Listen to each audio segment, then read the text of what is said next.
Frederico Barbarossa é o mais conhecido soberano medieval do Sacro Império Romano Germânico. Ele conseguiu consolidar a autoridade imperial sobre a Alemanha e a Itália e era um católico devoto. Mas, em uma parcela considerável de sua vida, Barbarossa esteve em conflito aberto com o papado. E ele estava longe de ser o único imperador a agir dessa maneira. Por quê? Porque tantos imperadores medievais que eram católicos entraram em conflito com os papas. A seguir, o professor Lucas Lancaster responderá essa pergunta e explicará mais a respeito da vida de Barbarossa. Frederico Barbarossa. Ele tinha, então, 30 anos, 30 e poucos anos. Ele tinha, segundo as crônicas, estatura mediana, rosto alegre, olhos azuis, dentes brilhantes, semblante alegre e, algo que o caracterizaria e daria o seu epíteto, ele tinha cabelos e barbas quase vermelhos. Os italianos o chamavam Barbarossa, barba vermelha. Por isso que vocês verão em alguns lugares aí, traduzir para o português de barba roxa. Não está errado. Alguns dirão que está errado, mas não está. Muitos lugares se traduz simplesmente por barba roxa. Ele tinha muitas qualidades de governante, ele era bastante belicoso, audaz, intrépido. Se diz que ele era um soldado, né? Um condutor de homens, um homem de ação. E bastante inteligente, dotado de bastante discernimento. E de 1152 até sua morte, em 1190, a política da cristandade ela vai estar dominada por esse personagem de tão elevada estatura. No começo do seu reinado, ele se tornou rei da Alemanha em 1152. Nos primeiros 6 anos do seu reinado, assim como nos últimos, ele se entenderia bem com o papado. Né? No começo do seu reinado, ele seria muito influenciado por um chanceler seu, Wibald, que era um abade, que fará com que ele tivesse boas relações com o Papa. Ainda mais considerando que naquele momento, no momento da sua ascensão em 1152, ele e o Papa tinham um inimigo em comum, que era quem? A Comuna de Roma e o seu ditador, Arnaldo de Brécia. Por que isso importava? Os estados pontifícios não eram território papal e não imperial? Mais ou menos. Inclusive, essa será uma das causas que o levará a entrar em conflito com o Papa Alexandre III. Os estados pontifícios são, de fato, território soberano do Papa, ou o Papa o governa, mas, na verdade, esse território governado pelo Papa não integra o Sacro Império Romano Germânico. Afinal, o Império não é romano, Roma não é sua capital. No começo do reinado de Frederico, as coisas não estavam tão claras. Como nós veremos, ele se considerava o verdadeiro senhor de Roma. De modo que aquela autoridade política que se estabeleceu ali por parte daqueles revoltosos burgueses o incomodava, tanto quanto ao Papa. A princípio, quando ele se tornou rei alemão, ele ainda não era imperador. Quando ele se tornou rei da Alemanha, Arnaldo de Brécia tentou trazê-lo para o seu lado. Né? Ele escreveu para ele. Arnaldo de Brécia escreveu a Frederico dizendo que o Senado e o povo de Roma, né, o reconheciam e lhe ofereciam a coroa imperial. Porque, como eu disse, ele era rei, mas não ainda imperador. Frederico Barbarossa queria ser imperador? Queria. Ele ainda era rei só. Mas ele julgava que a autoridade imperial era conferida por Deus e não por um bando de burgueses revoltados. Tanto que ele escreveu aos romanos a seguinte carta: Por que me gabais a glória da vossa cidade, a sabedoria do vosso senado e o valor da vossa juventude? Roma já não está em Roma. Quereis rever a antiga glória romana, a majestade da púrpura senatorial, o valor e a disciplina da ordem equestre? Olhai o nosso estado. Tudo isso passou para nós com o império. Eu sou o vosso legítimo senhor. Então, Frederico Barbarossa não queria nenhum tipo de entendimento com esses burgueses da Comuna Romana. Os iam como inimigos, tanto quanto o Papa via. Por isso, as relações dele com o papado, de início, foram ótimas. Ele se tornou rei em 1152 e, em março de 1153, o Papa Eugênio III e Frederico Barbarossa assinaram um tratado, conhecido como Tratado de Constança, aconteceu na cidade de Constança, que foi assinado. Naquele tratado, o Papa e o rei propunham, se comprometiam a duas coisas. Cada um se comprometia a uma coisa. Frederico prometia reconduzir os romanos à obediência do Papa, porque o Papa estava exilado. O Papa Eugênio III estava fora de Roma por causa da Comuna. Arnaldo de Brescia controlava Roma, o Papa teve que ir embora.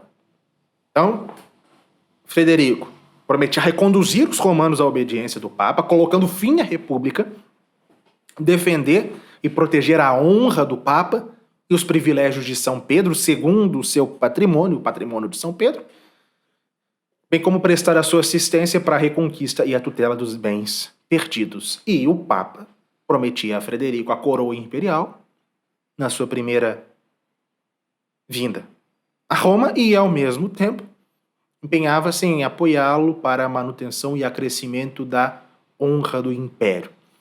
O Papa também se comprometia que, se alguém ousasse atacar o direito e a honra imperial, o Papa procederia contra quem o atacasse, com admoestações canônicas chegando até a excomunhão. Então, com o apoio de Frederico, o Papa Eugênio III pôde voltar para Roma, com o apoio das tropas de Barbarossa, voltar para Roma, e ele pôde gozar de paz nos últimos meses da sua tão agitada vida. O Papa Eugênio III morreu em 8 de julho de 1153 e seria beatificado no século XIX, se não me engano, pelo Papa Pio IX. Quando Eugênio III morreu, parecia que esse pacto, que foi o Tratado de Constança, entre as duas cabeças da cristandade, que era o futuro imperador, porque acabou que Frederico não foi a Roma, então ele não foi coroado imperador, entre Frederico e o Papa, as duas cabeças da cristandade, a espiritual e a temporal, esse pacto parecia assegurado, que a situação do papado estaria assegurada frente a esta que era a mais importante autoridade política da cristandade. Mas não era assim.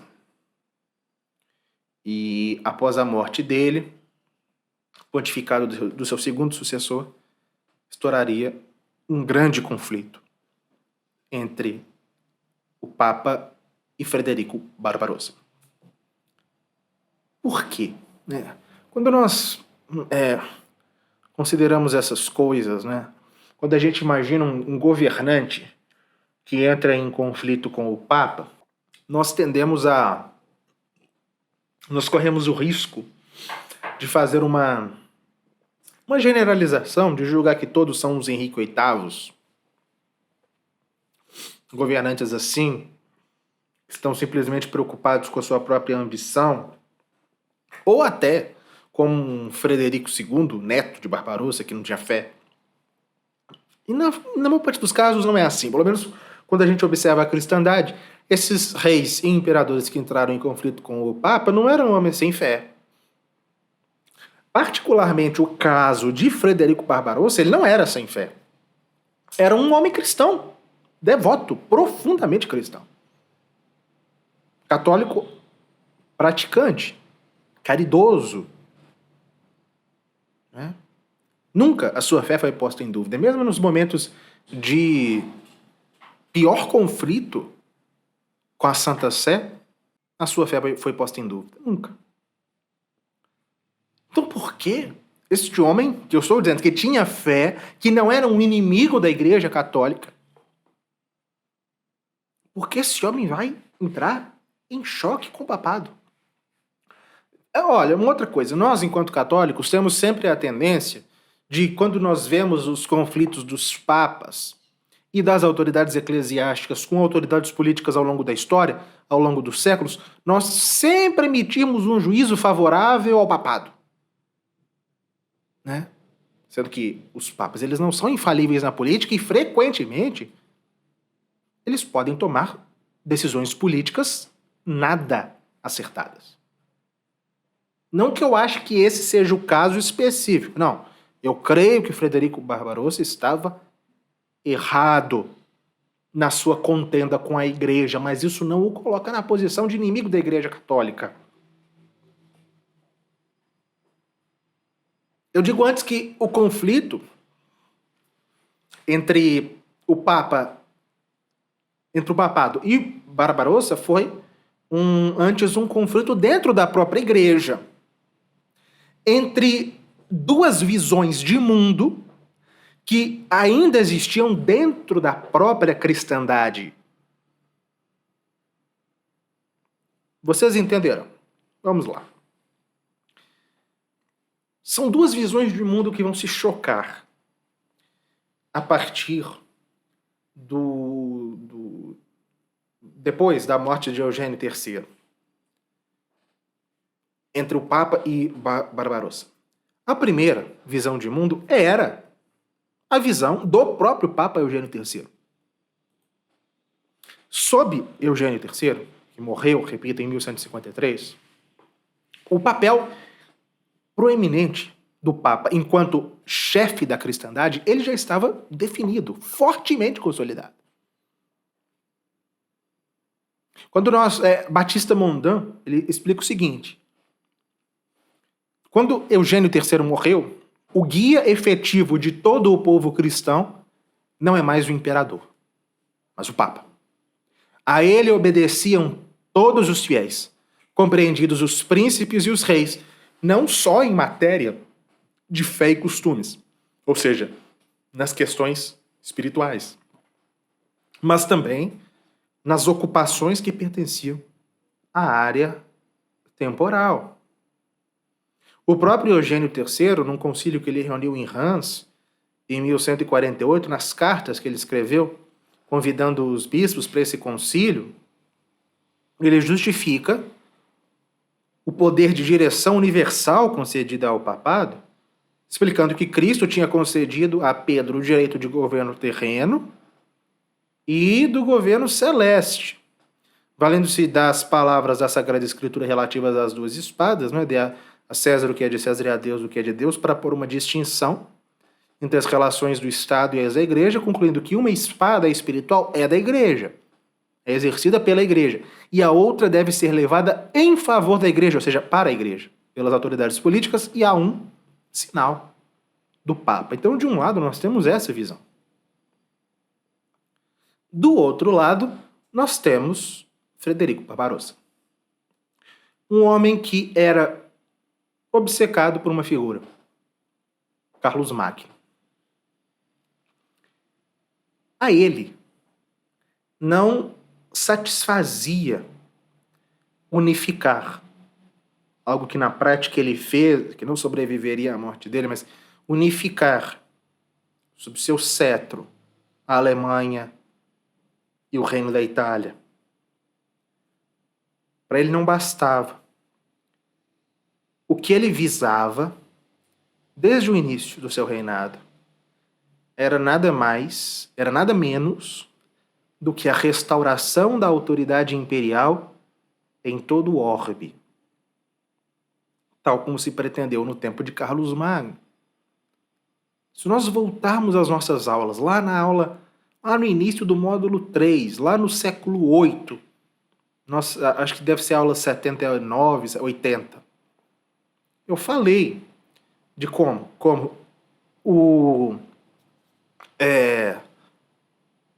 a ideia de império sobreviveu ao fim do Império Romano. A Igreja continuou acalentando essa ideia, a ponto de ter coroado o rei dos francos, Carlos Magno, imperador em 800, e dando início a uma tradição imperial que seria reforçada, seria um pouco amenizada no século X, mas renasceria com o Otão I, o Magno, o Grande. E desde então, os imperadores romanos germânicos, se considerando os herdeiros de Augusto, de Constantino e de Carlos Magno, pretenderão ser aquele ponto de unidade coroada por Deus, sim, mas aquele ponto de unidade soberano sobre todo mundo cristão. Enquanto o papado, pelo menos desde São Gregório VII, abandonou essa ideia.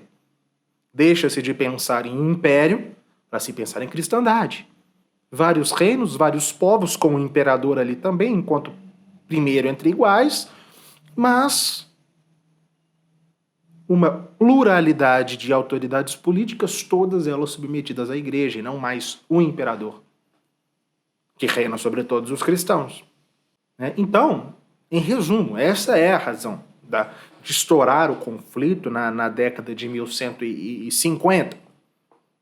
De um lado, nós temos um monarca germânico que, se amparando na figura incontestável de Carlos Magno, que exercia um impacto imenso no imaginário coletivo da época, queria restaurar o Império Universal. De outro, nós temos papas que adquiriram, enquanto chefes espirituais da cristandade, ciosos da sua posição de chefes espirituais da cristandade, querem preservar essa posição, até mesmo para proteger a liberdade da igreja em face das autoridades políticas. Esses papas se esforçarão para frustrar esses objetivos imperiais cesaristas de Barbarossa. Então, após 35 anos de paz entre o sacerdócio e o império, 35 anos depois da assinatura da Concordata de Worms, em 1122, vai estourar um novo conflito entre o sacerdócio e o império, uma nova crise. Este vídeo que você acabou de assistir do professor Lucas Lancaster é apenas um trecho de uma das 170 aulas já disponíveis na Escola de História da Igreja. Convidamos você a sair da superficialidade e estudar a sério conosco na escola. Clique no link aqui do lado para acessar o nosso site e fazer a sua matrícula.